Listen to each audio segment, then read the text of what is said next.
Mestre Jesus, Senhor Davi,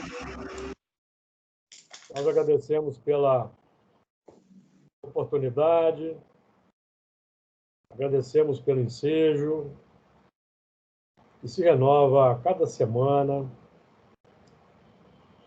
e que novas oportunidades se nos apresentam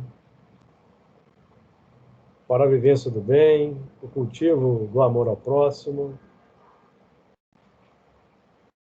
o estudo em torno dos teus ensinamentos, que a doutrina espírita, com muita propriedade, revive nos tempos atuais e ajuda-nos a entender com o seu conteúdo extraordinário. Que nós possamos, como sempre pedimos, realizar o melhor ao nosso alcance, possamos oferecer recursos que sirvam para os trabalhos de atendimento e acolhimento aos sofredores desencarnados, cujos trabalhos se operam na nossa Fraternidade Espírita Camilo Chaves, em cujo ambiente espiritual que nos situamos, as tuas vibrações de paz, compaixão, misericórdia nos envolvam. Muito bem, nós então estamos, vou projetar o texto, estamos então hoje retomando o estudo de Gênesis, a partir do versículo 27 do primeiro capítulo. Vamos ler então aqui os versículos, Gênesis capítulo 1, a partir do versículo 26, só para retomar o versículo anteriormente estudado, que foi onde paramos. Disse Deus: façamos o homem à nossa imagem, conforme a nossa semelhança, e domine sobre os peixes do mar, sobre as aves dos céus, sobre o gado, e sobre toda a terra, e sobre todo réptil que se move sobre a terra. E criou Deus o homem à sua imagem. A imagem de Deus o criou, macho e fêmea os criou. E Deus os abençoou, e Deus lhes disse: frutificai e multiplicai-vos, e enchei a terra, e sujeitai-a. E dominai sobre os peixes do mar, sobre as aves dos céus, sobre todo o animal que se move sobre a terra. E disse Deus: eis que vos tenho dado toda a erva e da semente que está sobre a face de toda a terra, e toda árvore em que há fruto, de árvore que dá semente, ser-vos-á para mantimento. Paremos por aqui no 29, que é um versículo aí bastante elementos para nosso estudo. Deixa eu retornar aqui que a página deu uma avançada. Versículo 27. E criou Deus o homem à sua imagem, a imagem de Deus o criou. Macho e fêmea os criou. Criou Deus o homem à sua imagem. No versículo anterior, nós vimos o seguinte: e disse Deus: façamos o homem à nossa imagem, conforme a nossa semelhança. Então nós vimos que no versículo 26, embora saibamos nós que Deus é o Criador do universo e de tudo que existe, nesse versículo 26 nós nos deparamos com esse verbo no plural, façamos, definindo um processo de cocriação. Façamos. Deus determina, fornece, cria as leis, os elementos, mas quem opera, quem faz, somos nós, os filhos, as criaturas, que somos os co-criadores.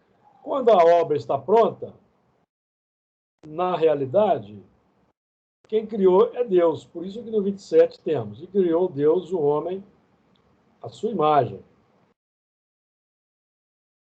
Então, quando a obra está pronta, a criação é de Deus, que é o Criador supremo, o Criador incriado, o Criador que é glorificado pelo Filho. Tanto o Criador em plano macrocósmico, como o Pai legítimo, quanto o Pai com letra minúscula, aquele Pai referenciado por Jesus em João, capítulo 8, versículo 44, quando João vai dizer assim: vós tendes por pai ao diabo, pai com letra minúscula, que é que é de quem nós herdamos, no plano mais direto, que é o artífice da felicidade ou do sofrimento. Por isso nós aprendemos com os espíritos que nós herdamos de nós mesmos. Nós podemos supor e pensar que nós, em termos de biologia humana, podemos supor que nós herdamos dos pais, mas, na prática, nós herdamos de nós mesmos. Certo?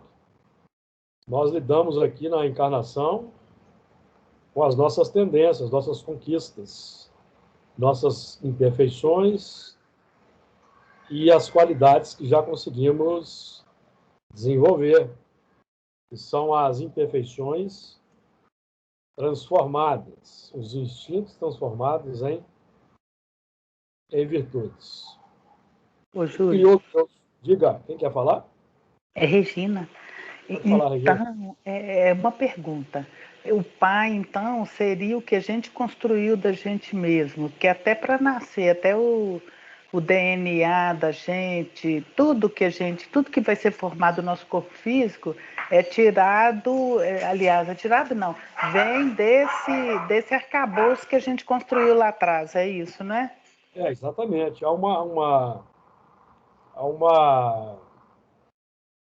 qualificação, digamos assim, ou melhor, quando nós temos aprendido estudando aí por exemplo, Missionário da Luz, que quando da preparação da reencarnação, da planejamento do corpo físico, nós vamos, no momento da reencarnação, nós vamos atrair a carga genética consentânea com a nossa necessidade. As reencarnações em bases automáticas, que são a maioria delas, ocorrem dentro desse sistema, dentro desse regime. Quando o espírito já está no plano espiritual, em aprendizagem nas colônias, e ele já tem condições de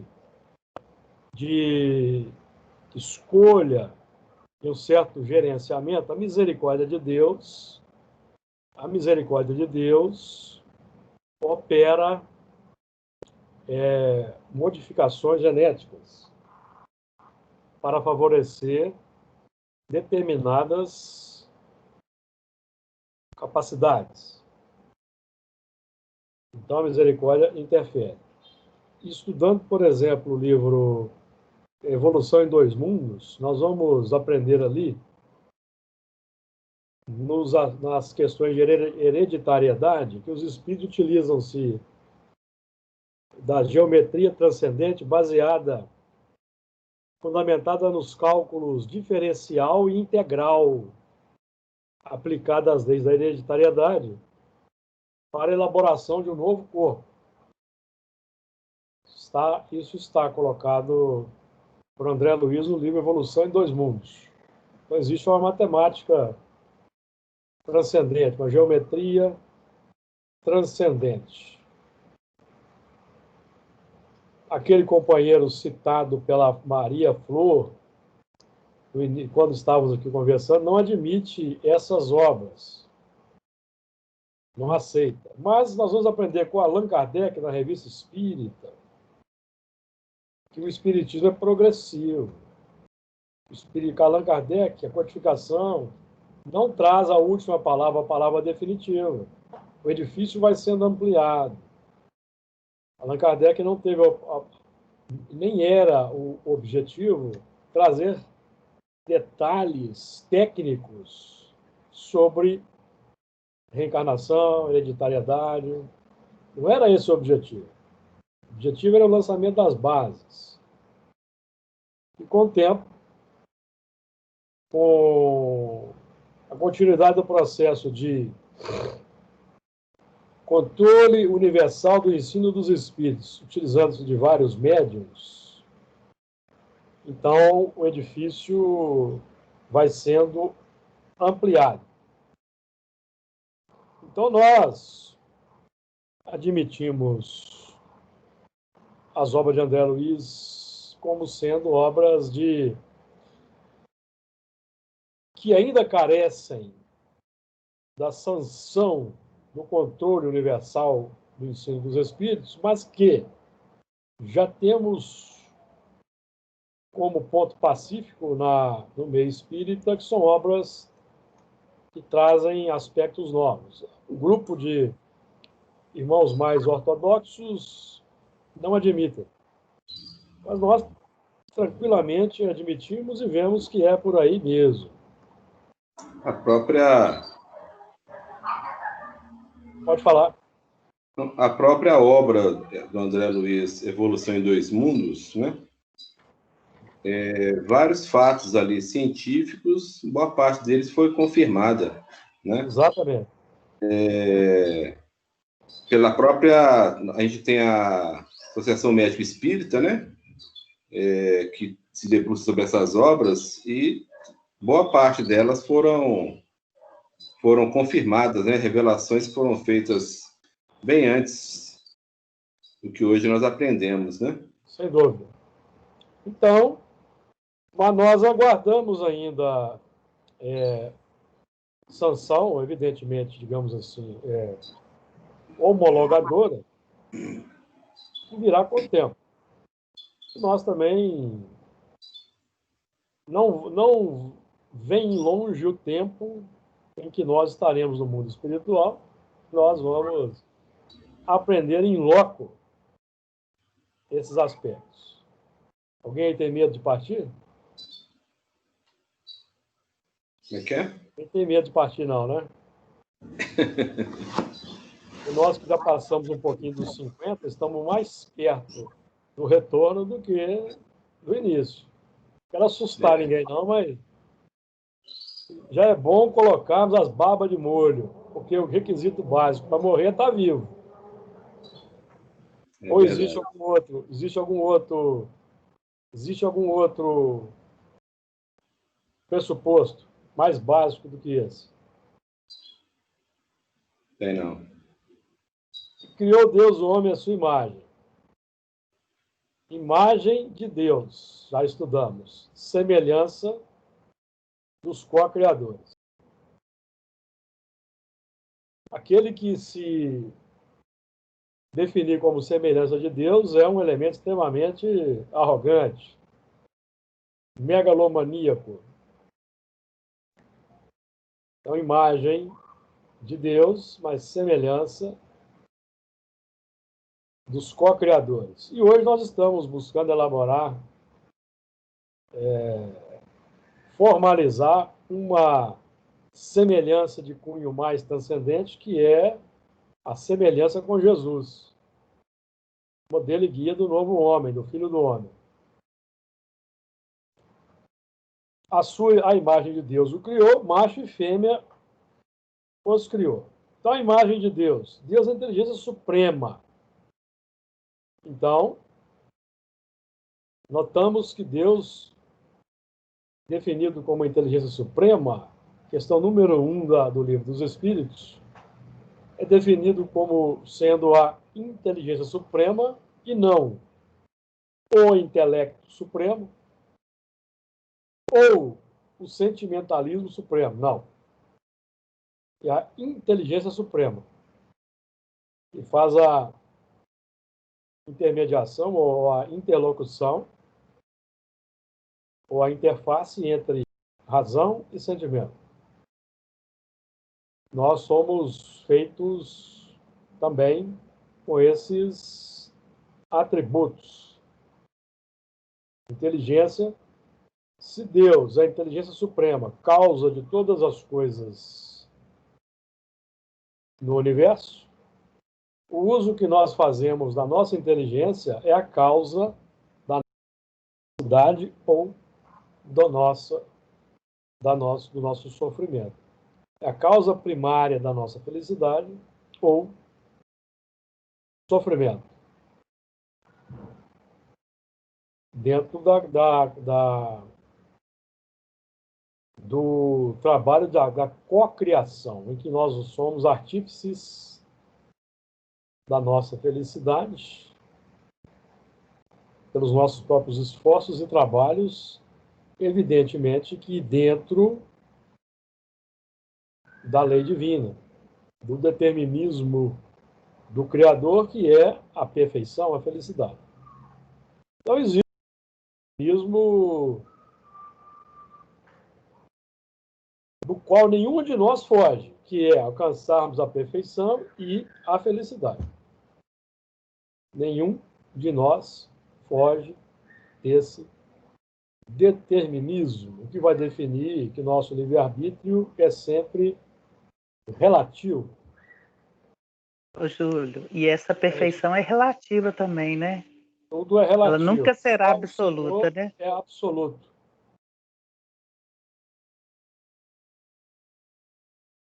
Tudo é relativo, só Deus é o absoluto. Então, o nosso livre-arbítrio tende ao absoluto, mas nunca será o absoluto. Tende, porque o progresso é infinito. Mas jamais alcançaremos condição de sermos absolutos, infinitamente perfeitos. Não, aí é que está a beleza da evolução, porque sempre haverá o que aprender e realizar. Macho e fêmea os criou, que é essa inteligência, que é um atributo que nós herdamos, é para ser aplicado na capacidade de gerenciar os próprios sentimentos, que é o nosso trabalho hoje, gerenciar os próprios sentimentos. E nós estamos na era do domínio sobre, para que nós tenhamos controle, as rédeas das nossas elaborações. E criou Deus o homem à sua imagem, a imagem de Deus o criou, macho e fêmea os criou, que é a dualidade formadora, razão e sentimento. A razão acolhe, o sentimento formaliza. O homem fecunda, a mulher gesta. A razão propõe, o sentimento realiza. O sentimento é que é o formador, o gerador do homem novo, dos valores filosóficos que temos recebido. O sentimento é que vai formalizar, concretizar, tanto na intimidade quanto no exterior, no mundo exterior. De acordo? Ô, Júlio, Diga, é fala, Regina Regina. de novo. Pode falar, menina. Pode falar, Uma menina. vez Uma vez eu escutei que o sentimento, o que a gente pensa, o que a gente sente, primeiro ele vive no plano astral, depois é que ele vai se materializar no plano físico. É isso mesmo? É isso que você acabou de falar aí? É isso? Exatamente. O sentimento está no mundo das ideias, no mundo espiritual.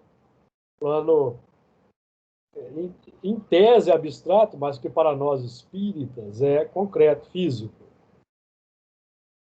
E o sentimento alimentado, ele vai concretizar alguma coisa no mundo, materializar alguma coisa.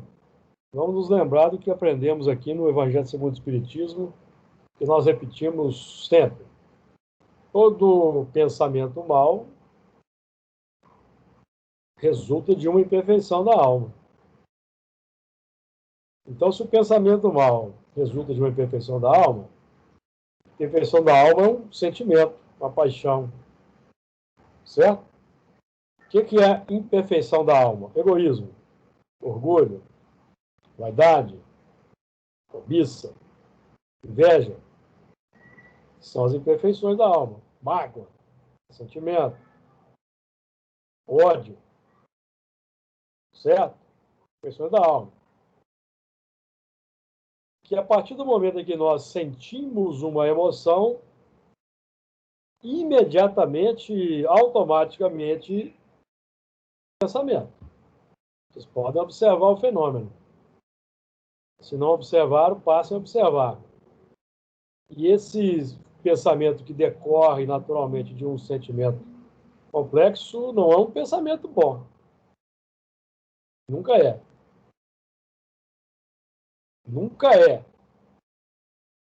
Certo, meus amigos? Nunca é. Por isso, o objetivo da transformação moral é o quê?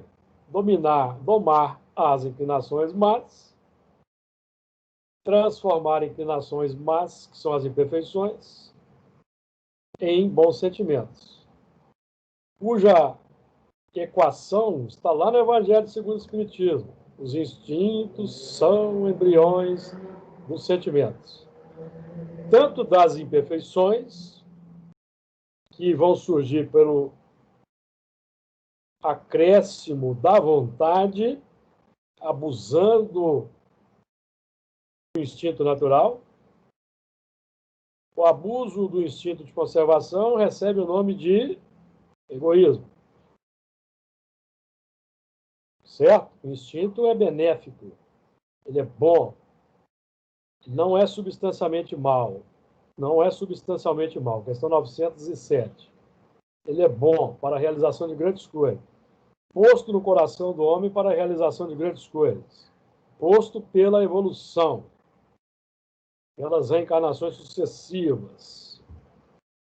Posto pelo trabalho do princípio gente, seus esforços.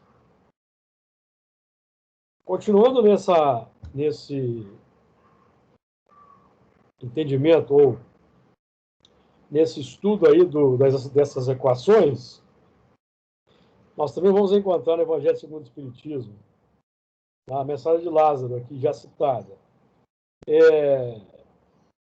No início, o homem só tem instintos. O homem racional. O homem que desponta para os processos racionais. Quando a razão começa a se abrir, o pensamento contínuo surge, o homem, o espírito, antes era princípio inteligente. Quando a razão se abre, o pensamento contínuo se desenvolve, se torna homem, espírito. De princípio inteligente, se torna espírito formado. Nesses primeiros momentos da formação do espírito, ele só tem instintos. Quando avançado e corrompido, tem sensações. Ele busca as sensações. Busca o desbordar das paixões. Quando instruído e depurado, tem sentimentos. Instruído e depurado. Espíritas, amai-vos. Esse é o primeiro mandamento. Instruí-vos. Este é o segundo. Então, quando instruído e depurado, tem sentimento. Instruído pela ciência espírita, por exemplo, do Evangelho, que promove a identificação entre o bem e o mal, na intimidade, e não no coração do outro. Ficou claro, pessoal? Ou deu dúvida aí? Então, se eu tenho pensamentos complexos, eu vou exercer a vigilância exatamente para identificar esses pensamentos e controlar, mas o objetivo é descer à fonte desse pensamento, que é um sentimento, uma imperfeição. Aí, para alterar, transformar essa imperfeição, eu preciso alterar todo o sistema. Pensamento, palavras, atitudes e ações. Eu tenho que alterar o sistema. Eu tenho que reverter a tendência da árvore pronta para a criação. Quando se fala em pensamento, palavras, atitudes e ações, estamos falando na estrutura da árvore dando sementes, dando os frutos. Que árvore é pessoa, é espírito. Estrutura pronta. Deu uma ideia aí, pessoal? Então, para alterar aquele sentimento, eu preciso alterar todo o mecanismo. Porque aquela ação, pensamento, palavra, atitude e ação, aquela ação decorre de um desejo, de uma emoção, de um sentimento. Se a ação é boa, decorre de uma qualidade. Se a ação não é boa, você está no trânsito dirigindo tranquilamente, entendeu? Aí você se irrita com um outro motorista, xinga. Essa ação é fruto de qual tipo de sentimento? Do amor? Da compaixão? Da paciência? Da serenidade? É? Claro que não. Então eu preciso mudar meus hábitos no trânsito para eu poder alterar o sentimento e não ficar a reboque dos impulsos automáticos que vão promovendo as complicações do mundo. No caso de Jesus, não. Jesus é a oliveira pronta. Jesus é a oliveira pronta. Vamos estudar essas árvores. Jesus é a oliveira pronta. O impulso automático é amor pleno. E quando eu digo amor pleno, não é amor de viver de beijo e abraço, não, porque tem muita confusão também nesse meio aí, tá? Amar o inimigo não é viver de beijo e abraço com o inimigo. Tem gente que acha que tem que abraçar o inimigo, beijar. Não. O que aprendemos com os espíritos? Amar o inimigo é não lhes desejar o mal, desejar de todo o bem, ajudar quando for possível. Mas evidentemente que você não é obrigado a conviver com o inimigo porque existe uma repulsão natural. Mas você não vai fechar a porta para o inimigo. Que é o que o amor propõe. Entendeu, pessoal? Entendeu, gente? Entenderam? Não é? Vamos estudar Espiritismo. O Espiritismo surpreende muita gente à medida que a gente vai lendo as entrelinhas, viu? Muita coisa surpreendente. Então, o místico acha que ele tem que sair beijando e abraçando todo mundo. Não é por aí, não. Certo? A questão é o sentimento que é irradiado. Eu não posso cultivar a inimizade. Eu não posso. Daqui para lá não pode ter inimizade, mas de lá para cá, meus amigos, é da alçada do outro coração. Aí você, repelido pelo outro coração, você vai forçar a porta para conviver? É assim que funciona? Júlio, Não é assim que funciona. Fala, Margarida. é o sentimento que você tem em relação ao outro. Porque o Né? sentimento é seu. O sentimento é o seu galardão. O Você não tem sentimento que você tem, ele te dá paz ou sofrimento. É o seu sofrimento. Não é a atitude do outro que te causa sofrimento, não. Uhum. É o seu sentimento irradiado perante o outro. Isso é que te dá paz, alegria, felicidade ou desconforto. Você não há necessidade de você externar, como você falou, né? Na questão do abraço, do beijo. O outro não tem nada a ver com o seu sofrimento ou sua felicidade. O outro é instrumento de aferição que vigora no nosso coração. A gente tem que trabalhar quando a gente pensa naquele inimigo, entre aspas, né? O que a gente sente quando nós pensamos na pessoa, aquilo ali que a gente tem que trabalhar. É esse sentimento que a gente tem que trabalhar, tirar a raiva, o ódio. Aí nós vamos conseguindo, não é o externo. E abraçar e beijar, você não abraçar e beijar. Tirar esse ódio, tirar o ódio do seu inimigo, você precisa exercitar o amor no dia a dia, nas várias frentes. O que você vai gerando, o amor em base natural nas várias frentes, vai eliminar o ódio natural que você tem. Certo? O elemento fica assim, eu preciso parar de odiar o fulano. Ele não vai conseguir.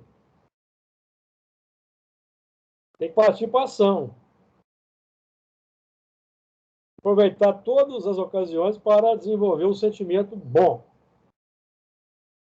Porque o somatório de cada sentimento bom no final é o amor. Que só vai estar desenvolvido plenamente, meus amigos, quando nos tornarmos espíritos puros. Até lá, o nosso amor é fragmentário. Ô, Júlio. Diga. É mudar essa energia, né? Quando nós pensamos em alguém, né, que está nos causando ainda esse desconforto, nós modificarmos os nossos pensamentos. Em vez de nós ficarmos martelando com esse pensamento, aí nós vamos desenvolvendo através de uma prece, vendo o lado bom da pessoa, aquilo ali, você vai trabalhando isso dentro. A gente tem que trabalhar dentro da gente mesmo. Mas você não pode esquecer de operar fora.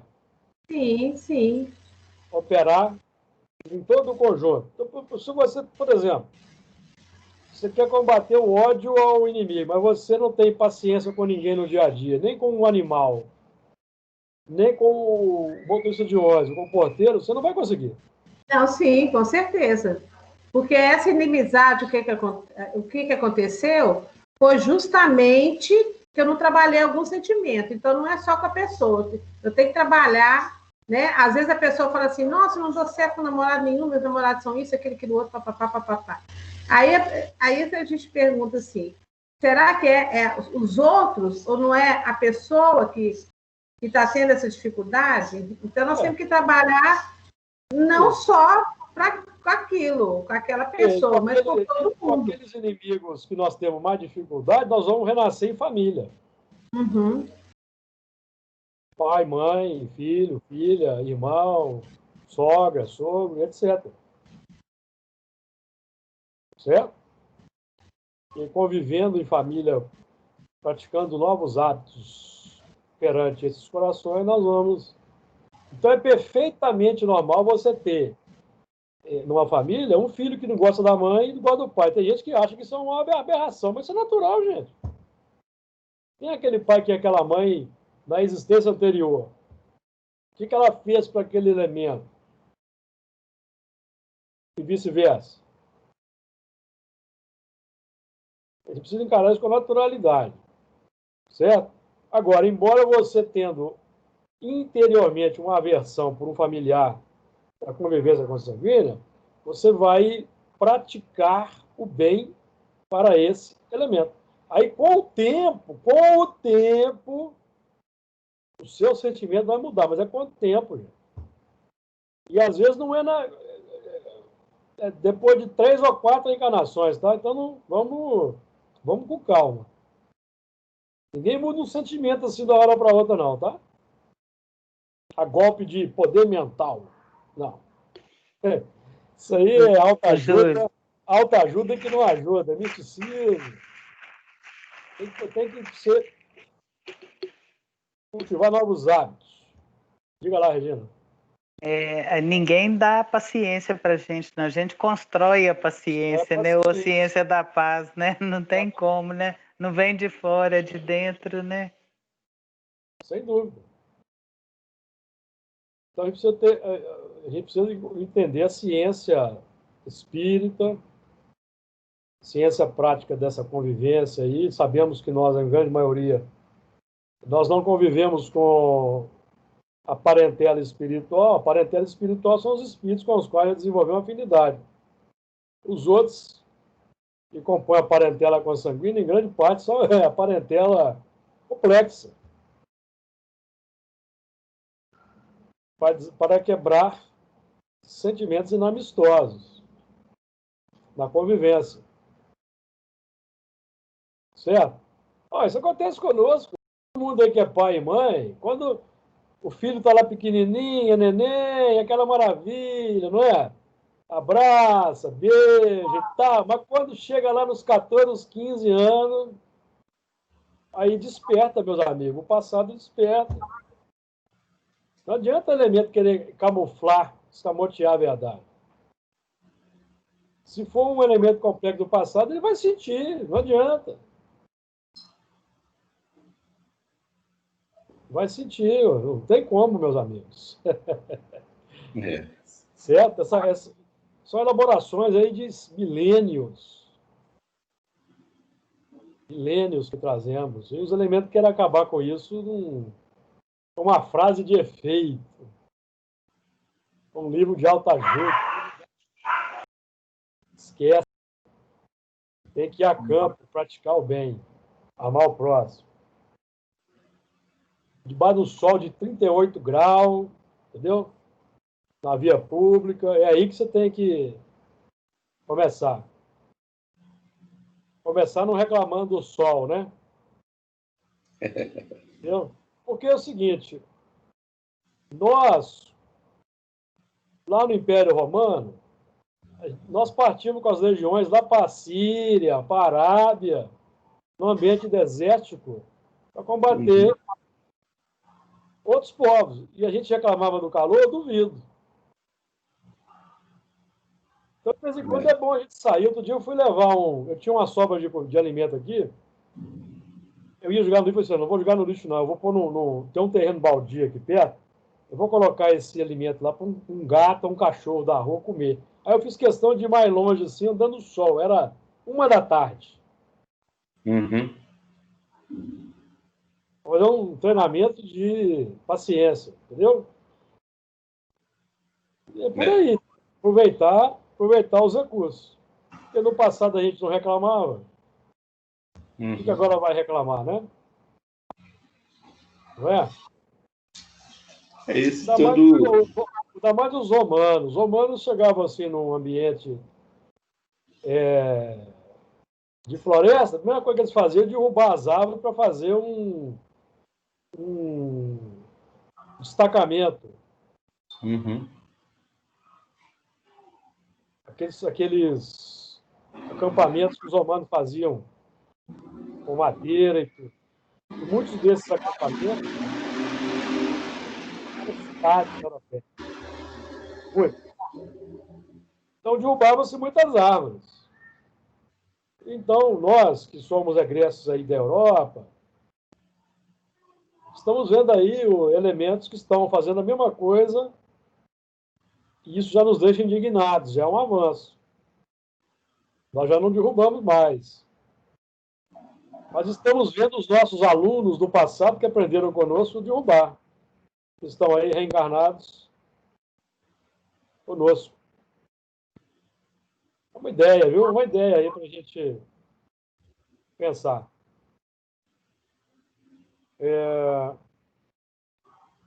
Muito bem. Então, nós temos que ter atenção com o sentimento e buscar trabalhar esse sentimento, oração, trabalho, estudo, principalmente trabalho, operação no dia a dia, aproveitando as oportunidades que se apresentam para nós a todo instante. O familiar está nervoso, vamos ter calma, vamos ter paciência. Mesmo que a gente não sinta ainda a calma para cima, mas vamos silenciar. É o primeiro movimento.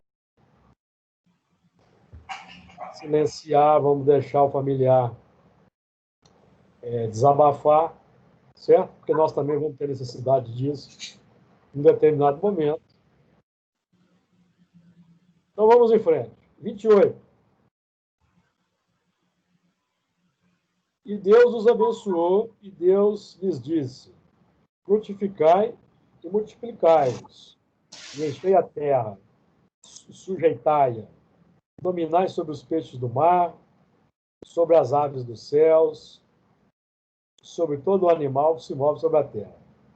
Nós estamos aqui notando que é um chamado para uma nova edificação, ou não é?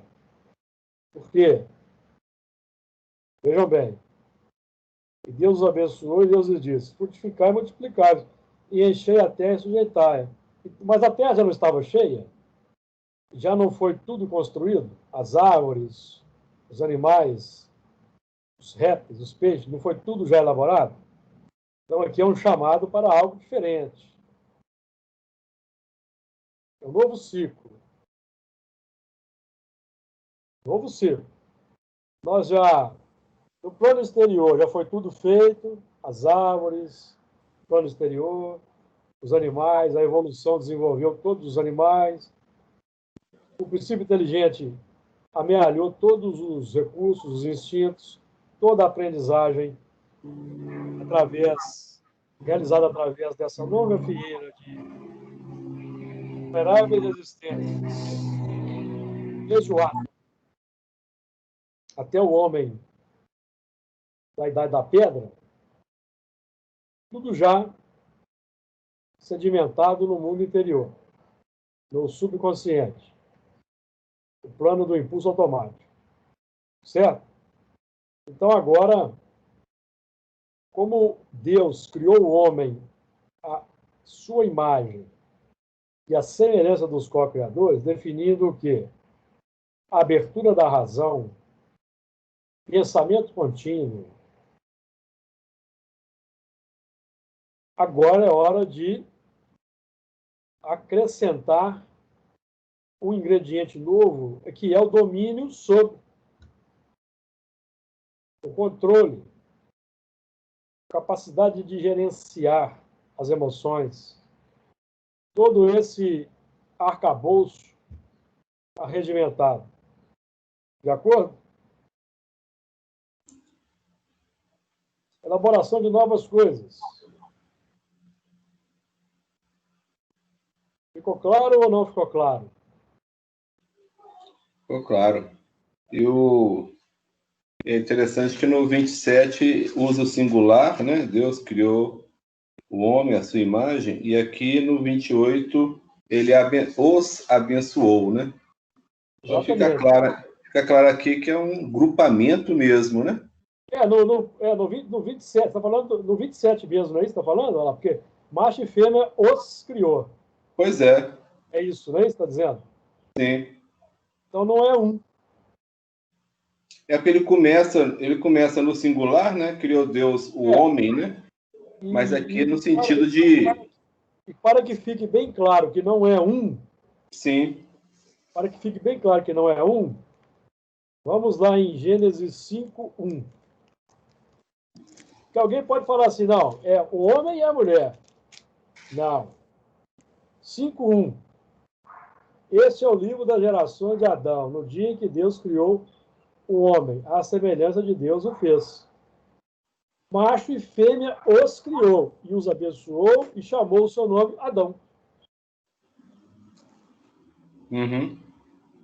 Porque aí ele se refere ao homem com relação ao homem e à mulher. O Adão é macho e fêmea. O Adão é macho e fêmea e é um grupo que os criou. Uhum. Um grupo. Grupamento. Sim. É um conjunto dos espíritos que desenvolveram a capacidade plena da razão. E agora eles estão aptos a iluminar a razão. Por isso que o ordenamento agora, por isso que agora o mandamento é dominai sobre, sujeitai, dominai sobre, que é o domínio sobre os instintos, os instintos simbolizados nos animais. Que nós vamos ver à frente aí que entraram na arca, que é a casa mental. Vamos chegar lá um dia, né? Até capítulo 5, versículo 1, nós vamos chegar, não vamos? Sabe-se lá quando, mas vamos. Se não puder ser nessa, a gente continua no mundo espiritual. Nós vamos estudar na fonte. Combinado. Ai, ai, ai. Deus os abençoou. Essa bênção, já, a semelhança aí do sentimento de felicidade ou de infelicidade, que é da nossa alçada, certo, meus amigos? Ninguém tem a capacidade de nos fazer felizes ou infelizes. Acho que agora eu derrubei muita gente aí. Foi pesado, não foi? Fala a verdade. Não é? Eu não vou nem entrar nas questões aqui de sentimento, de casamento, senão eu complico o estudo. Mas nós é que somos os artífices da felicidade ou da infelicidade. O outro não tem nada com isso, ele é aferidor do nosso grau de evolução.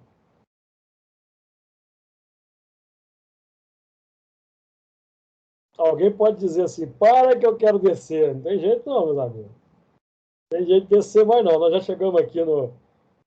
Já recebemos o nome de Adão, já estamos dominando tudo, está tudo dominado, não tem como descer dessa nave espacial chamada Terra, só é possível para o mundo mais atrasado, tá?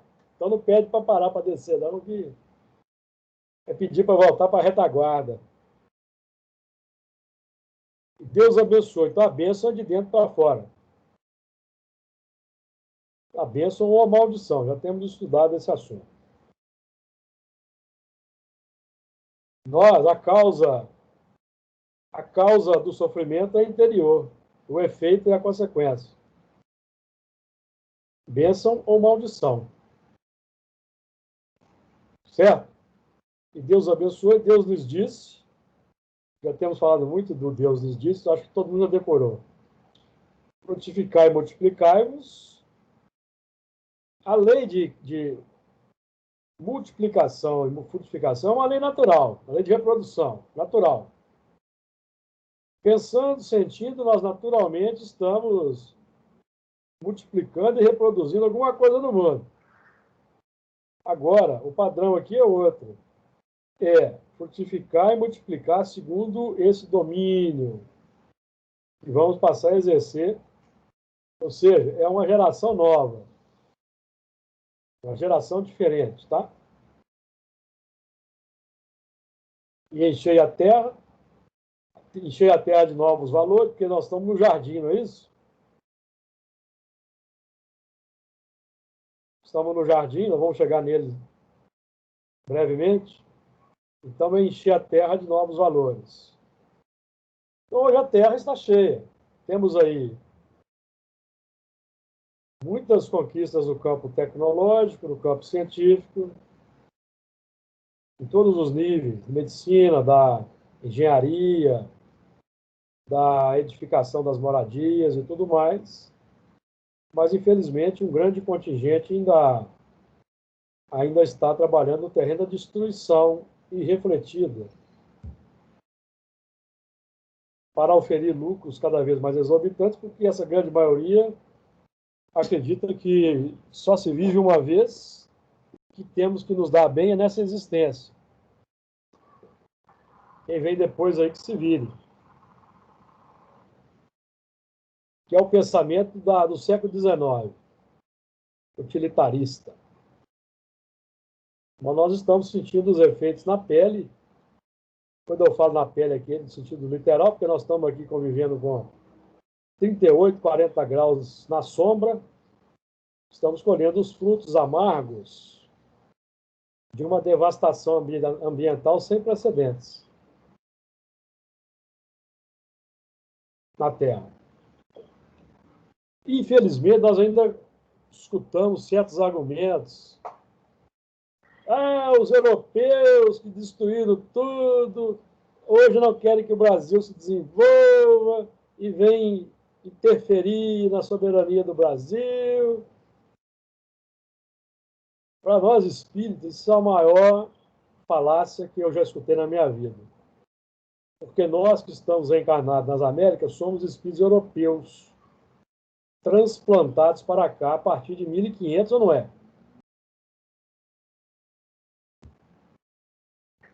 Somos europeus. Viemos reciclar.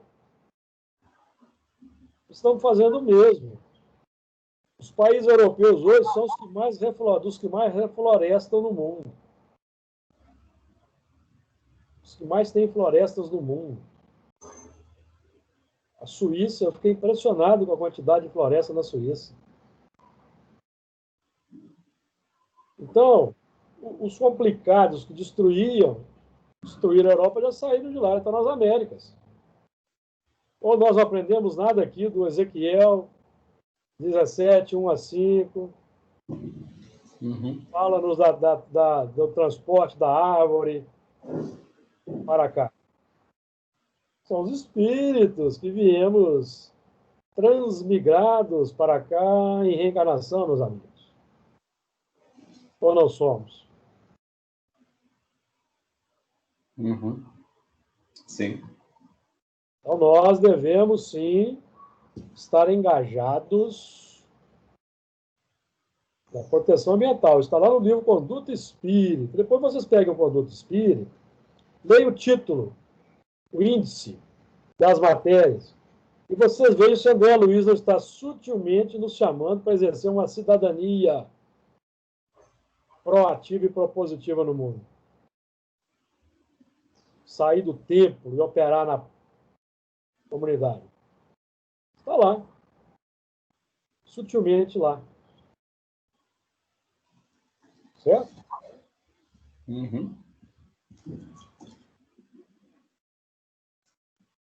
Muito bem. Multiplicai-vos. Agora nós estamos buscando multiplicar os valores do Evangelho, da doutrina espírita. Nós já reconhecemos como filosoficamente superiores. Não? O cristianismo que temos visto aí, não. Mas o cristianismo de Jesus, o que ele vivenciou. O cristianismo que temos visto aí nas modernas religiões é um cristianismo utilitarista, capitalista, materialista. Em que o homem define que tem que sujeitar toda a natureza mesmo, explorar mesmo. Certo? Porque para muitos a reencarnação não existe. Vai morrer, vai todo mundo ou para o reino do céu, para o inferno. Não é isso que nós escutamos? Então, pouco importa o que acontece no mundo, para muitas mentalidades.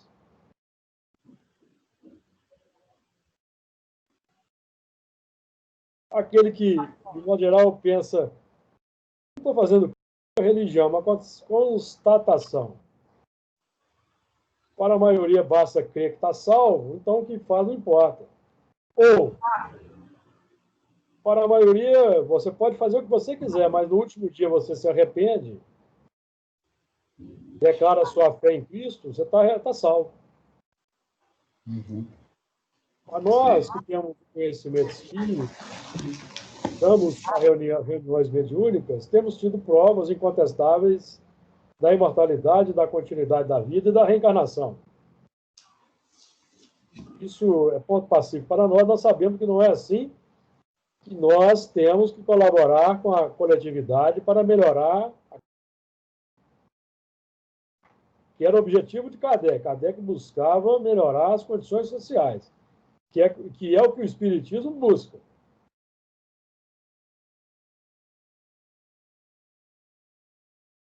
Então, para nós espíritas, a religiosidade mística inoperante, que só opera dentro do templo, para nós, acabou.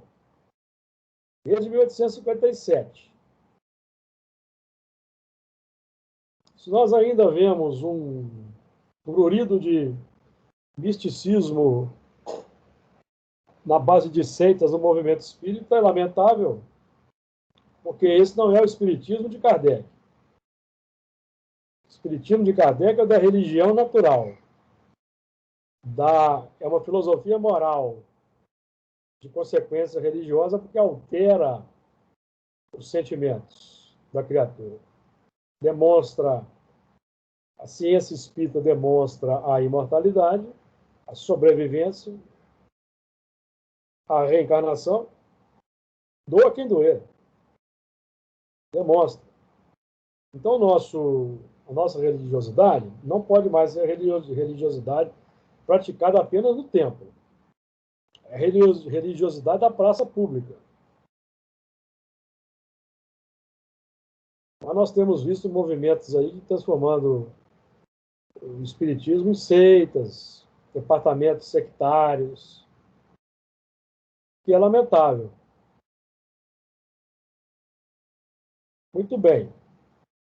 Deus lhes diz: frutificai, multiplicai-vos, enchei a terra, sujeitai-a, dominai sobre os peixes do mar. Então, é o autodomínio. Peixes do mar já temos trabalhado aqui, que são os valores de profundidade amealhados no mar, nas águas das existências sucessivas multimilenares, que emergem como os padrões da razão e do sentimento. Os peixes são os canalizadores do pão, que é Jesus, que desceu do céu, que irradia, que exemplifica e demonstra um corpo doutrinário dos mais extraordinários, que é o substrato filosófico das suas ações, corpo doutrinário, que é o pão que desce do céu, que nós vamos ingerir, vamos incorporar ao plano psíquico de profundidade, nas elaborações da razão e do sentimento, na sua conjugação. Domínio sobre as aves dos céus, que são os pensamentos.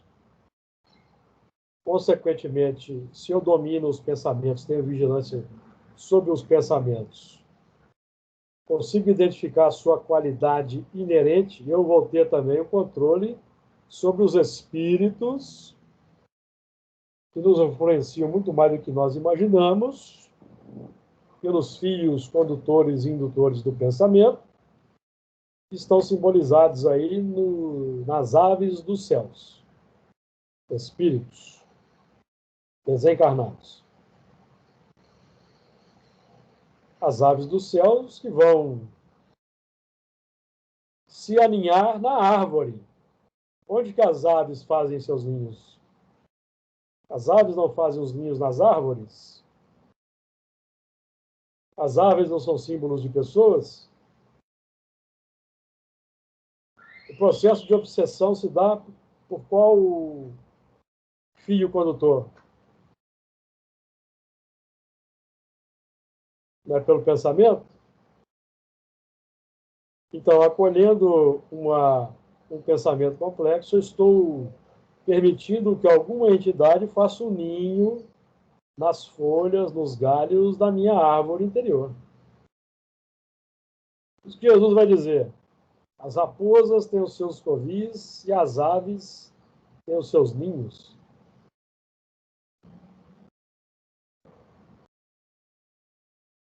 Então, domínio sobre, porque exercendo esse movimento consciente da vigilância sobre os pensamentos, a decorrência natural é que eu vou identificar a fonte, como eu já disse aqui, e repito, que são os sentimentos complexos. Pensamentos desajustados. E sobre todo o animal que se move sobre a Terra. Não só no sentido físico, não. De controle de pragas, de controle ambiental, de utilização dos animais para alimentação, não. É no plano interior, no domínio dos instintos que trazemos. Os instintos que emergem como reflexo. Porque aqui, ó, domine sobre todo animal que se move sobre a terra. Ou seja, controle consciente dos sentimentos e reflexos que emergem dos nossos corações, se manifestam concretamente no plano exterior. Certo?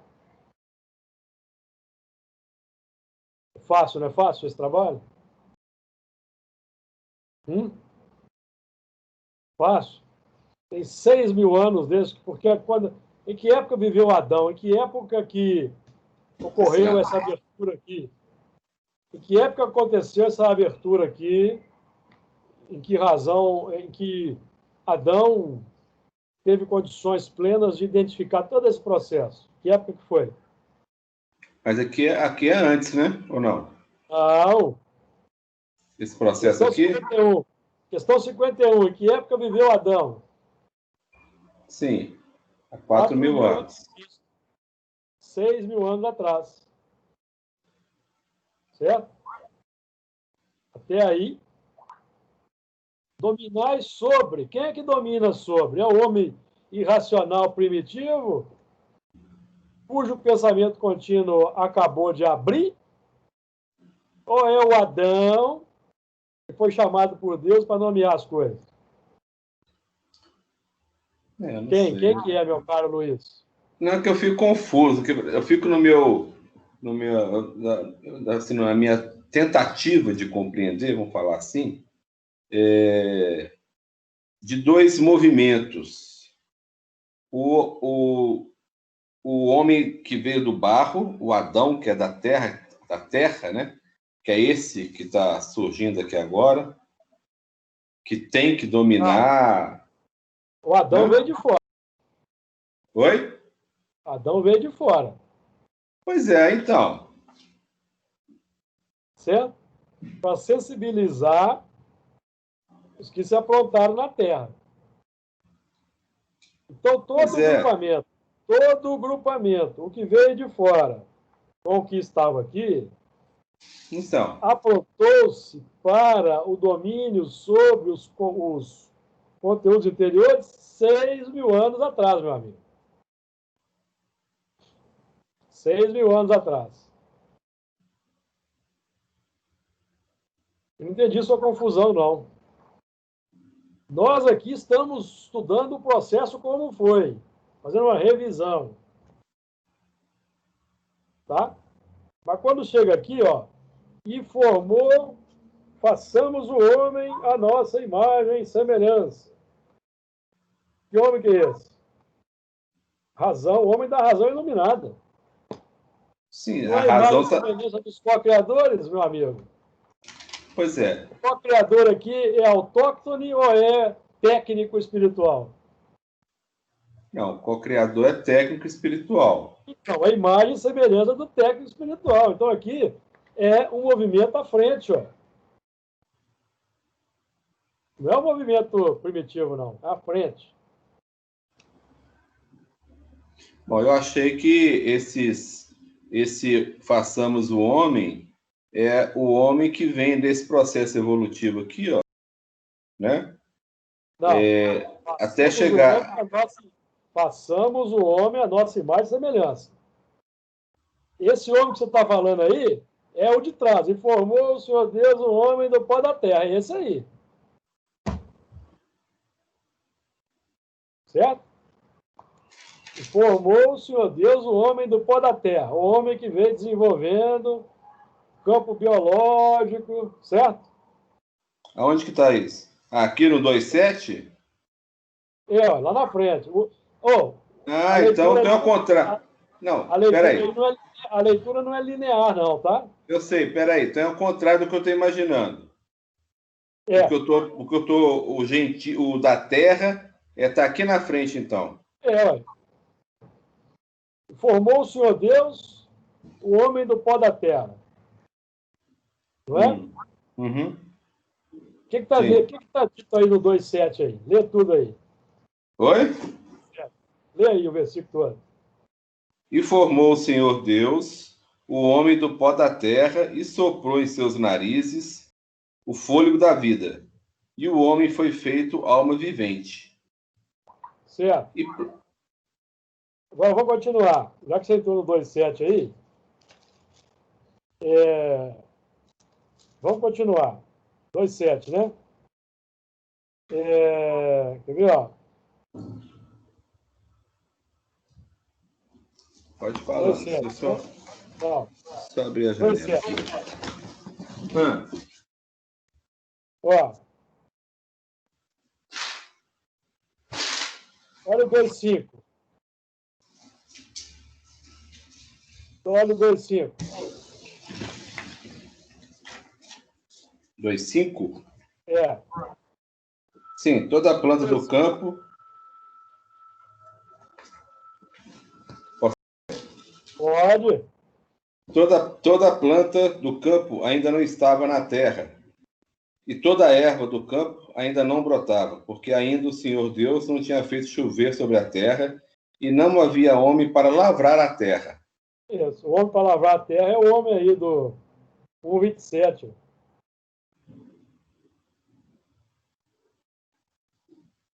Quem vai lavrar a terra é o homem com conhecimento técnico. Sabe o que é enxada, picareta, arado. O homem que estava evoluindo. Hoje vai cair uma tempestade agora aqui. Ó. Demorou. Aqui também está ventando muito. O homem, hoje tem previsão, né? O homem, meus amigos, a leitura do texto de Gênesis aí não é linear assim, vai no... Não. Isso aí é conversa de iniciado. Vai e volta. Conversa de iniciado, meus amigos. Iniciado hebreu, nos mistérios egípcios. Tá? Então... A vaca aí.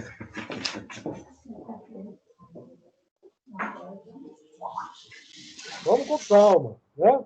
Vamos com calma. Esse homem aqui vai frutificar segundo uma nova Constituição é o homem que já tem condições de dominar sobre. Dominar sobre. Que é domínio interior, tá? Então, o homem de 200 mil anos atrás, cujo pensamento contínuo se abriu, naquele momento, tem condição de dominar alguma coisa? Mais ou menos o plano exterior. Tem condição de dominar certos animais, nem todos. O homem de hoje tem condição de dominar todos os animais? Tem. Até porque ele está destruindo tudo. Uhum. Rapaz, é uma tempestade aí. Então, o estudo de Gênesis é assim, tá? O estudo de Gênesis não é uma trajetória linear que nós vamos assim no linha reta, não. Vai e volta.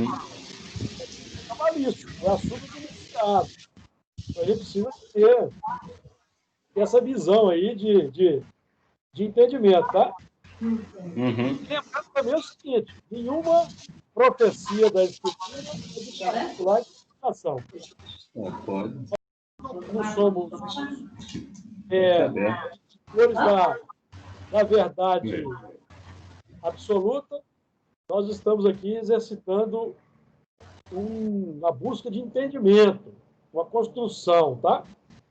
Com base no trabalho do nosso irmão Honório Abreu, mas nós também vamos tendo intuições e vão nos ajudando. Porque os espíritos vão se aproximando e nos auxiliando, tá? Mas aí, você acha que resolveu sua dúvida aí, Luiz?